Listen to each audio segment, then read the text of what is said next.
വിദ്യാഭ്യാസ സ്ഥാപനങ്ങൾക്ക് വരും ദിവസങ്ങളിൽ അവധി പ്രഖ്യാപിച്ചതുമായി ബന്ധപ്പെട്ട അറിയിപ്പാണ് ഇന്നത്തെ വീഡിയോയിൽ നിങ്ങളുമായി പങ്കുവെക്കുന്നത്.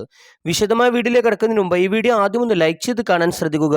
ഉപകാരപ്രദമായ അല്ലെങ്കിൽ സുഹൃത്തുക്കൾക്ക് ഷെയർ ചെയ്യാനും ഈ ചാനൽ സബ്സ്ക്രൈബ് ചെയ്യാനും മറക്കാതിരിക്കുക. നമുക്ക് നേരെ വീഡിയോയിലേക്ക് കിടക്കാം.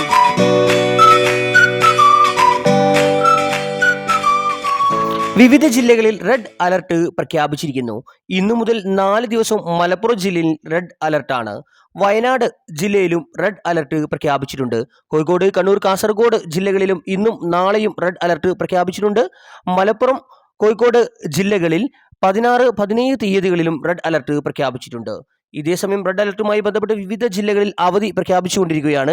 റെഡ് അലർട്ട് പ്രഖ്യാപിച്ച സാഹചര്യത്തിൽ വയനാട്ടിലെ വിദ്യാഭ്യാസ സ്ഥാപനങ്ങൾക്ക് ജില്ലാ കലക്ടർ നാളെ അവധി പ്രഖ്യാപിച്ചു. മദ്രസകൾ, ട്യൂഷൻ സെന്ററുകൾ, സ്പെഷ്യൽ ക്ലാസുകൾ എന്നിവയ്ക്ക് അവധി ബാധകമായിരിക്കുമെന്ന് ജില്ലാ കലക്ടർ DR മേഘശ്രീ അറിയിച്ചു. എന്നാൽ റെസിഡൻഷ്യൽ സ്കൂളുകൾക്കും റെസിഡൻഷ്യൽ കോളേജുകൾക്കും അവധി ബാധകമല്ല. കാസർഗോഡ് ജില്ലയിലും കണ്ണൂർ ജില്ലയിലും ഇന്നും നാളെയും വിദ്യാഭ്യാസ സ്ഥാപനങ്ങൾക്ക് അവധി പ്രഖ്യാപിച്ചുകൊണ്ട് ജില്ലാ കലക്ടർമാർ ഉത്തരവായിരുന്നു.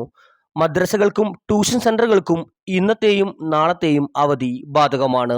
ഇതേസമയം ജൂൺ 19 നടക്കുന്ന നിലമ്പൂർ ഉപതെരഞ്ഞെടുപ്പുമായി ബന്ധപ്പെട്ട് ബൂത്ത് ക്രമീകരിക്കുന്നതിനും മറ്റ് നടപടികൾക്കുമായി പോളിംഗ് സാമഗ്രികളുടെയും EVM മെഷീനുകളുടെയും വിതരണ സ്വീകരണ കേന്ദ്രമായി പ്രവർത്തിക്കുന്ന ചുങ്കത്തറ മാർത്തോമ ഹയർ സെക്കൻഡറി സ്കൂളിന് ജൂൺ 18 മുതൽ 23 വരെ 6 ദിവസവും പോളിംഗ് സ്റ്റേഷനുകളായി പ്രവർത്തിക്കുന്ന സ്ഥാപനങ്ങൾക്ക് ജൂൺ 18, 19 തീയതികളിലും ജില്ലാ കലക്ടർ അവധി പ്രഖ്യാപിച്ചു. കൂടുതൽ അവധി വാർത്തകൾ അറിയുന്നതിനായി ഈ ചാനൽ സബ്സ്ക്രൈബ് ചെയ്യുക. തിങ്കളാഴ്ച വിവിധ ജില്ലകളിൽ റെഡ് അലർട്ട് പ്രഖ്യാപിച്ചതിനാൽ ആ ജില്ലകളിൽ അവധി പ്രഖ്യാപിക്കാൻ സാധ്യതയുണ്ട്. Thanks for watching.